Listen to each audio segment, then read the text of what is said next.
Et quelle que soit la tradition spirituelle, qu'elle soit avec forme ou sans forme, quelle que soit la manière qu'elle a de parler du chemin, dans toutes, il y a quand même cette idée de se rendre disponible, de redevenir présent.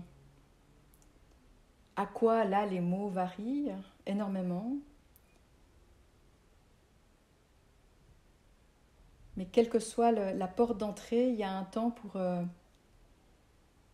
s'essuyer les pieds, pour mettre la clé dans la serrure et ouvrir la porte.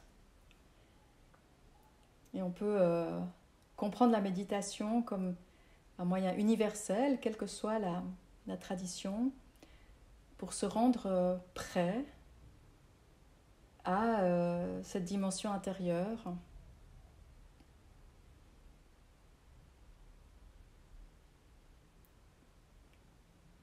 C'est ce que disait le Dalai Lama dans des enseignements qu'il donnait sur des pratiques méditatives, où il disait que dans sa tradition, on utilisait une image pour s'ancrer dans le moment. Ça pouvait être une image, n'importe quelle image, un petit caillou, mais ça pouvait souvent être une image de Bouddha, plein de lumière, une image qui va inspirer. Et il proposait aux participants de choisir une image pour entrer dans la méditation. Puis il disait, mais si vous êtes chrétien, vous n'allez pas prendre Bouddha, il faut prendre Jésus. Et puis si vous êtes musulman, puis réfléchissez, musulman. Ah, mais si vous êtes musulman, ils n'ont pas d'image de Dieu, n'est pas représenté. Prenez une calligraphie du mot Allah sur laquelle vous mettez votre attention. Donc là, on voit bien cette ouverture d'une méditation qui, quelle que soit la manière de comprendre notre chemin spirituel et notre foi ou notre lien à l'absolu, la méditation, c'est un moyen universel d'accéder à cette partie sacrée de nous-mêmes ou de la vie.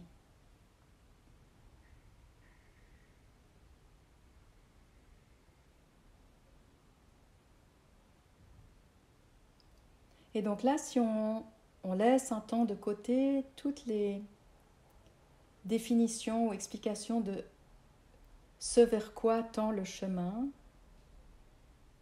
si on oublie tous les enseignements, tous les différents textes qu'on a lus, les informations qu'on a reçues, les expériences même qu'on a eues, et qu'on prend juste ce temps pour s'installer dans cette disponibilité sans attache. On va ouvrir la porte et se laisser faire.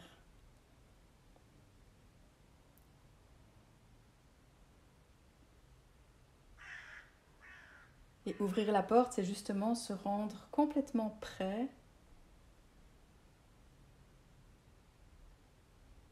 entièrement disponible, à l'écoute.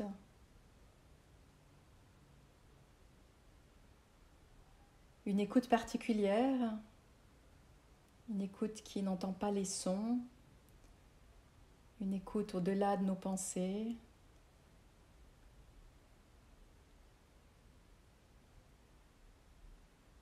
C'est le terme hébreu de Cold Mamadaka dans le livre d'Élie sur la petite voix subtile et silencieuse. C'est être à l'écoute de quelque chose qui ne parle pas mais qui dit.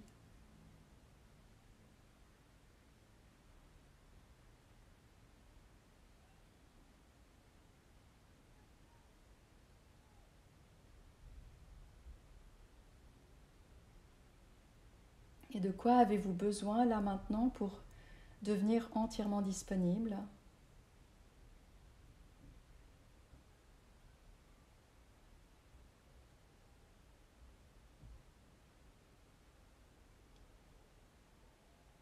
Là, c'est déjà juste d'observer en fait comment est le corps, l'émotionnel et l'esprit dans cette entrée en méditation.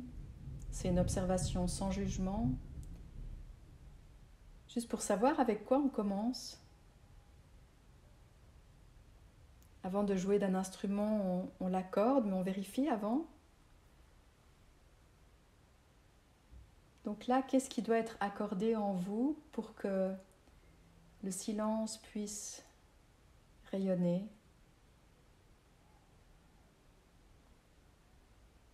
Est-ce que le corps est prêt?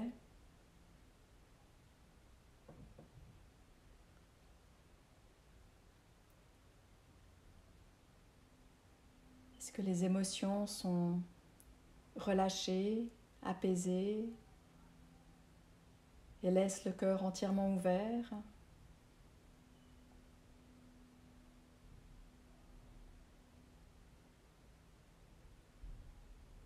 Est-ce que l'esprit est libéré de toutes ses attaches, désintéressé du monde et de notre histoire?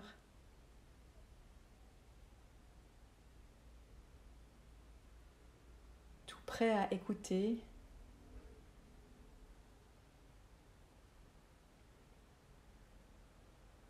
Et si un de ces trois domaines n'est pas clarifié, n'est pas ouvert, prenez un peu de temps. Si c'est au niveau du corps, de peut-être même faire quelques mouvements, de vous étirer.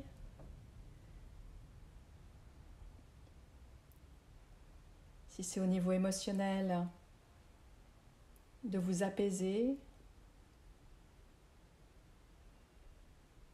Peut-être déjà en accueillant une émotion si elle est là. Et en l'accueillant de manière tellement large qu'au bout d'un moment, son étreinte va se relâcher et elle se dissoudra dans la conscience dont elle vient.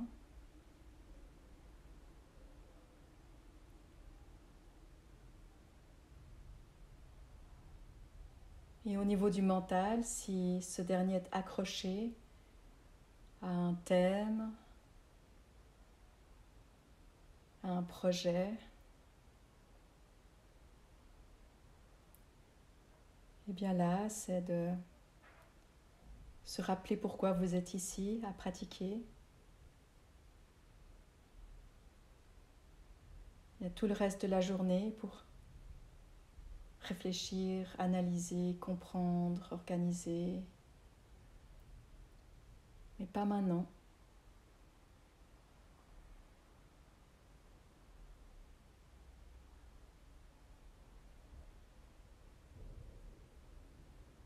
Nous prenons déjà un temps chacun pour soi pour nous installer à cette disponibilité absolue.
Et de là, on peut engager un petit peu plus notre attention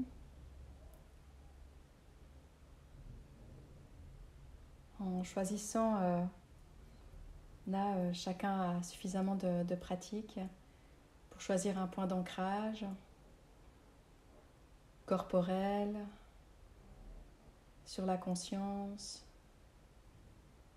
d'évoquer un mot, une phrase sacrée, un mantra, une prière, une image. Laissez-vous peut-être surprendre par ce qui vient à vous, là maintenant, avec lequel vous pouvez entrer en collaboration, qui devient un point d'ancrage, sur quoi vous mettez votre attention encore et encore.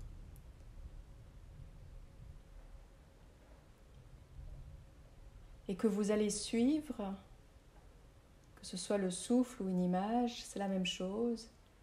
On reste en contact jusqu'à ce que l'objet lui-même disparaisse.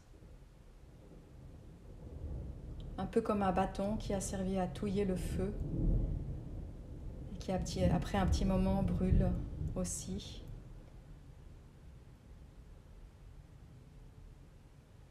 Et de là, juste écouter.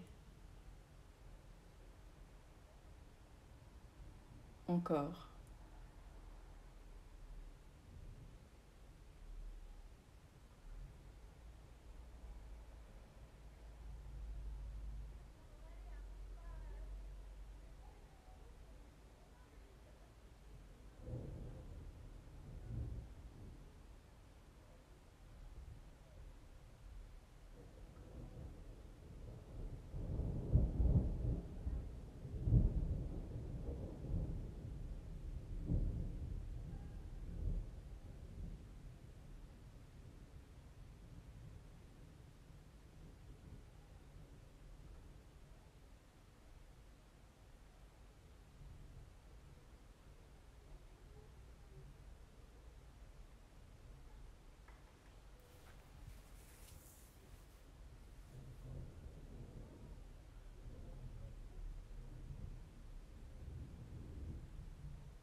Gardez l'attention sur votre bâton d'ancrage, quelle que soit la forme qu'il est, tant que vous sentez que c'est un, nécessaire et deux, qu'il y a de la joie à le faire. Mais il peut y avoir un moment où l'appel du silence et de l'immobilité devient plus forte. Et suivez cet appel et relâchez le bâton.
Commencez d'écouter encore plus profondément.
Et de là, de cette disponibilité ouverte, de cette écoute, de là, revenir dans le souffle, dans le corps qui s'étire.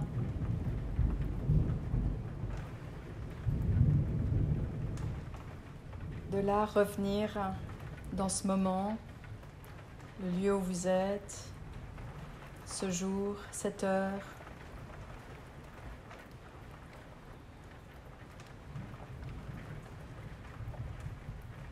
Et de là, laisser ce qui est juste se faire, soit dans du souffle, soit dans des étirements, soit dans un mouvement d'automassage.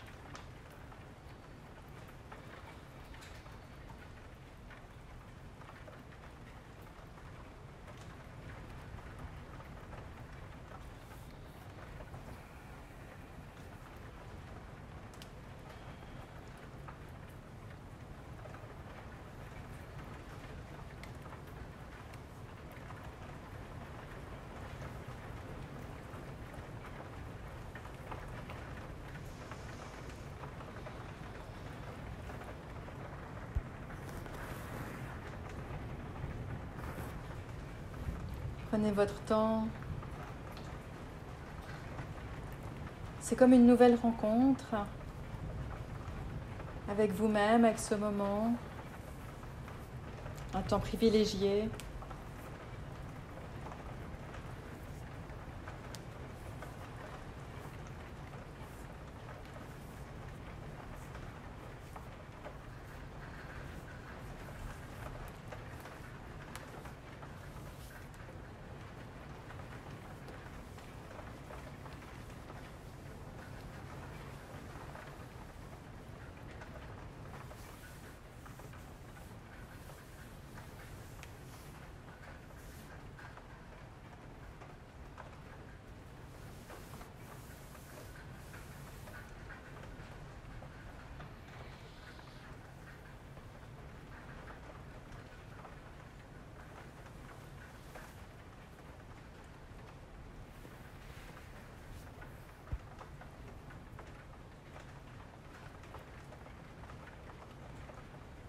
puis de terminer peut-être cette pratique avec un temps de gratitude.